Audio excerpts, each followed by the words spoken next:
मैं सर दीपक देवगन। आज मैं आपके सामने एक और नए वीडियो के साथ पेश हूँ जिसमें हम लोग पढ़ रहे हैं 12th क्लास एग्रीकल्चर का उत्पादन अध्याय नंबर 5, जिसमें से आज का हमारा टॉपिक रहेगा मिश्रित फसलों का महत्व। कल हम लोग देखे थे कि मिश्रित फसल क्या होते हैं, उसके बारे में डेफिनेशन और उसकी उपयोगिता के बारे में देखे थे। आज का हमारा टॉपिक रहेगा मिश्रित फसल का महत्व एवं लाभ और इसकी हानियाँ, क्या क्या लाभ होते हैं, क्या इसमें हानियाँ होते हैं, इसको देखेंगे। इसमें जो है आपको हानियाँ बहुत कम मिलेगा, लाभ हमको ज़्यादा इसमें मिलते हैं। ठीक है, तो इसको किस तरह से इसको होता है, इसका महत्व क्यों होते हैं एवं जो है इसकी हानियाँ लाभ क्या क्या होते हैं, इसको देख लेते हैं। इसको बोलते हैं मिश्रित फसलें, और अमिश्रित फसलें के एक और इसका नाम होता है, इसको बोलते हैं मिलवा।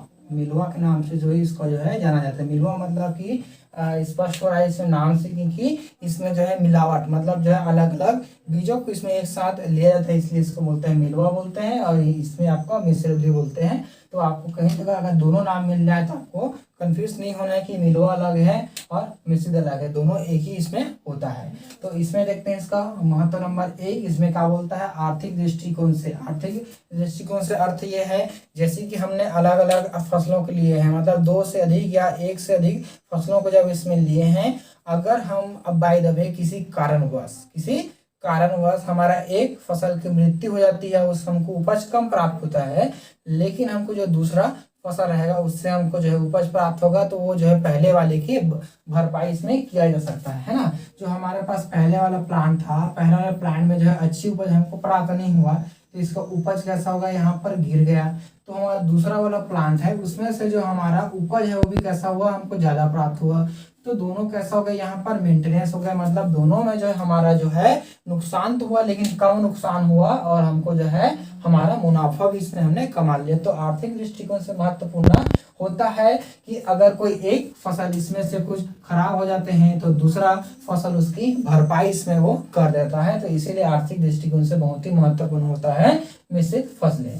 फिर उसके बाद बोलता है पानी व खाद का समुचित प्रयोग। पानी और खाद का समुचित प्रयोग मतलब जो पानी रहते हैं और खाद, मतलब कुछ फसल ऐसे रहते हैं जिसमें ज्यादा पानी की आवश्यकता होती है और कुछ फसल ऐसे रहते हैं जिसमें कम पानी की आवश्यकता रहती है। उससे खाद का भी है, ज्यादा खाद वाले और कम खाद वाले, तो दोनों को जो है इसमें समुचित प्रयोग इसमें किया जा सकता है। ठीक है, जिसके द्वारा हमारा जो मिश्रित फसल रहेगा वो आसानी से, मिश्रित जो खेती रहता है वो आसानी से हमारे इसमें वो उग जाएंगे और आसानी से हमारा वो कार्य जो है दोनों में होगा। ठीक है, अब उसके बाद बोलते हैं तीसरा नंबर भूमि की उर्वरा शक्ति में वृद्धि। भूमि की उर्वरा शक्ति में वृद्धि अर्थात इसमें क्या मीनिंग हुआ इसका, कि जैसे कि हमने जब मिलवा करते हैं या मिश्रित फसलों को जब इसमें लिया जाता है तो इसमें क्या होता है, एक तरफ हमने किसको ले लेते हैं, चलो गेहूं को ले लिए है ना, गेहूं के लिए, और एक तरफ किसको लेते हैं, यहाँ पर दाल वाली को ले लेते हैं, कोई भी दाल वाली को।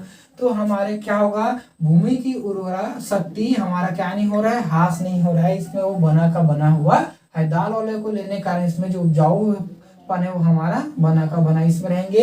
एवं इसी के साथ साथ इसके जो टूट वगैरह रहते हैं, इसके भी टूट वगैरह रहेंगे, यानी कि इसके जो अवशेष रहते हैं वो भी कैसा रहेगा, इसी भूमि के अंदर जो है वो जमा रहेंगे, जिसके कारण से वो खाद के रूप में हमको पुनः प्राप्त इसमें हो जाता है। ठीक है, फिर उसके बाद और क्या बोलता है देखते हैं। उसके बाद गौण फसलों द्वारा मुख्य फसलों की रक्षा। गौण फसल मतलब होता है एक प्रकार की सहायक जो फसलें होती है उसको बोलते हैं गौण फसलें के नाम से जानते हैं, सहायक फसलें। और एक होता है हमारे पास मुख्य फसलें, जिनको हमको ज्यादा मात्रा में चाहिए वो हमारा होगा मुख्य फसल होगा, और जिनको हमको कम मात्रा में अर्थात हमने ऑप्शन के रूप में वहां पर लिए हैं तो वो होगा हमारा गौण फसलें के नाम से उसको जाने में। ठीक है, ध्यान रहे हमने जो मुख्य रूप से लिए हैं वो हमारा क्या है, मुख्य फसल, मतलब जिसको हमको ज्यादा उत्पादन की आशंका है, हमारा ज्यादा उत्पादन उसमें होगा। और हमने सहायक रूप में उसको ले लिया है, एक सप्लीमेंट्री रूप में लिए हैं, वो हमारा होगा गौण फसलें। तो इसके द्वारा भी हमारे जो है मुख्य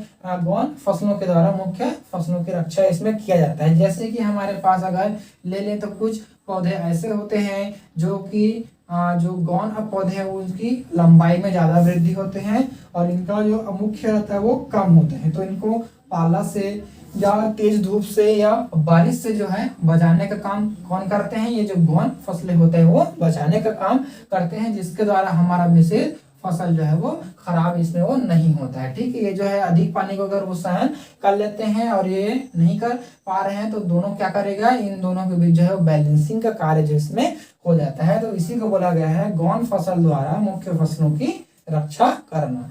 फिर उसके बाद आता है इसमें 5वां नंबर खरपतवारों में कमी। मतलब जो वीड्स होते हैं उनका उगना भी बहुत कम इसमें होता है। ठीक है, वीड्स कब उगते हैं, जब वहां पर जो है स्पेस बनता है। मतलब जो हमारा भूमि रहता है, अगर भूमि में हमने इसको खाली छोड़ रहे हैं, इसमें नहीं उगाए हैं, तो हमारा वीड्स उसमें जो है उग जाते हैं। या हमने लाइन टू लाइन अगर इसमें उगाए हैं, ऐसा है ना, कतार से कतार और पंक्ति से पंक्ति ऐसा इसमें उगाए हैं, तो यहाँ पर हमने एक पौधे को लिए हैं और यहाँ पर लिए, लेकिन बीच के स्थान हमारा क्या है, खेप है, छूटा हुआ है। तो इसमें अगर हम किसी सहायक फसलों को ले लेते हैं तो हमारा भूमि का उपयोग इसमें आसानी से दोनों भूमि का उपयोग हो जाता है, जिसके कारण से हमारा जो वीड्स रहेंगे या खरपतवार रहेगा वो भी इसमें कम उगेंगे, जिसके कारण से हमको जो है वो निंदाई कुड़ाई में जो है हमको बहुत कम व्यय करने की आवश्यकता इसमें पड़ता है।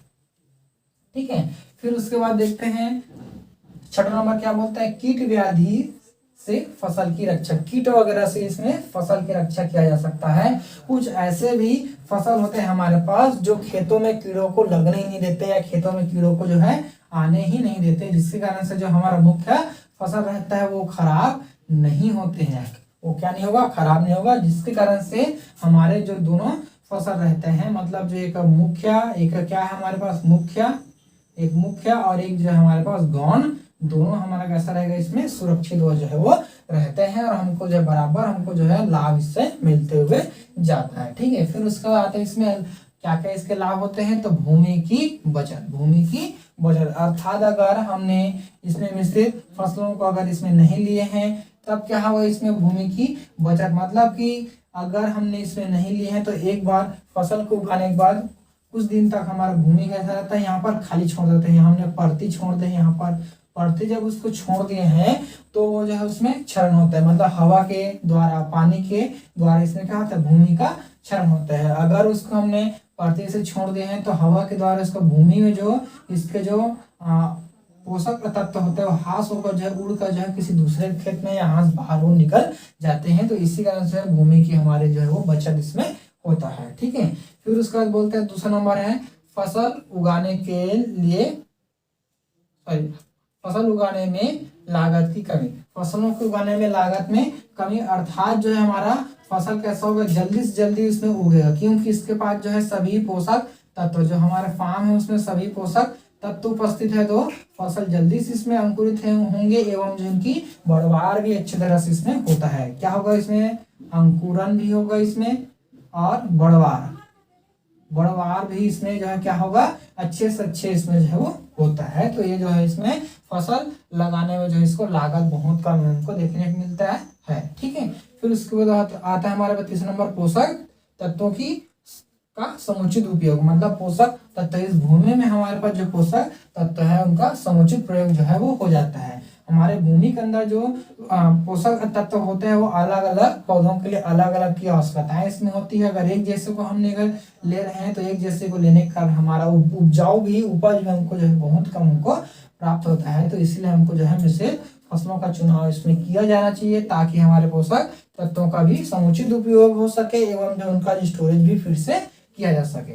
फिर उसके बाद देखते हैं भूमि क्षरण के रोकने में कमी, मतलब भूमि का क्षरण, वही बताया मैंने कि यहाँ के जो रेत के, मतलब यहाँ मिट्टी के कण होते हैं, तो ये जो है वहां से अगर वो उसके जड़ नहीं देंगे तो वहां से उड़कर जो है वो बह सकते हैं या जा सकते हैं, तो इसलिए जो है उसकी मिट्टी क्षरण में हमारा कमी आता है। फिर 5वां नंबर आता है उत्पादन में वृद्धि। 5वां नंबर उत्पादन में वृद्धि। अब उत्पादन में वृद्धि कैसे होगा, जैसे हमने हमारे इस खेत में केवल एक ही फसल को ले रहे थे, तो मान लीजिए हमारा 1 हेक्टेयर में लगभग जो है 5 क्विंटल हमारे पास जो है प्राप्त हो रहा था, 5 क्विंटल हमारे पास जो है प्राप्त हो रहा था। लेकिन अगर हमने इसमें एक के साथ एक और फसल को लिए हैं तो हमारा जो उपज होगा कैसा होगा, 6 क्विंटल या 7 क्विंटल या 8 क्विंटल हमको इसमें जो है प्राप्त होगा। क्यों, क्योंकि हमने जो है हमारा खेती तो एक ही सा है लेकिन हमने उसमें अलग अलग फसलों को लिए हैं, जिसके कारण हमारे उत्पादन क्षमता में वृद्धि होता है। फिर इसके हानि देखते हैं, बोलते हैं कृषि यंत्रों के प्रयोग में असुविधा। कृषि यंत्रों के प्रयोग में जो हानियां होती है बहुत ही कम इसमें होता है, लाभ हमको ज्यादा मिलता है। कृषि यंत्रों के प्रयोग में असुविधा होते हैं, जैसे हमने अगर एक जैसे फसल को यहाँ पर उगाए तब हमको कोई प्रॉब्लम नहीं होगा कि हमारे जो उपकरण होते हैं उसको आसानी से प्रयोग किया जा सकता है। लेकिन अगर हमने यहाँ पर मिश्रित को लिए हैं, यहाँ पर हमने मिश्रित को लिए हैं, तो मिश्रित के कारण जो है कृषि यंत्र जो रहता है उनका प्रयोग करना बहुत ही कठिन होता है। अगर आपने एक के लिए उसको प्रयोग में ला रहे हैं तो दूसरे को इसमें हानियां हो सकता है। तो इसीलिए जो है इसमें मिश्रित फसलों में जो है कृषि यंत्रों के प्रयोग में असुविधा होता है। फिर उसके बाद देखते हैं दूसरा नंबर है इसमें आर्थिक दृष्टिकोण से। आर्थिक दृष्टिकोण से का अर्थ ये है, जैसे यहाँ पर हमने मिश्रित को लिए हैं, बाय द वे किसी कारणवश जो है हम इनको जो है मार्केट में अगर बेचने जाएंगे, दोनों को एक साथ अगर बेचने जाएंगे तो इनका जो रेट रहता है हमको कैसा मिलेगा, बहुत ही कम हमको देखने को इसमें मिलता है। मतलब इनका जो भाव है हमको थोड़ा सा कम देखने को मिलता है। तो इसीलिए जो है जैसा जैसा पकने का टाइम आता है उसको अलग अलग उसमें निकाल लेना चाहिए, वहां से उसके जो है वो जो कटाई वहां से कर लेना चाहिए। ठीक है, अगर हमने वहां पर एक साथ अगर किए हैं तो हमको जो भाव वो कम मिलता है, क्योंकि वो मिश्रित हो जाते हैं, बीज मिश्रित हो जाते हैं, इसीलिए उनका जो भाव है हमको कम मिलता है।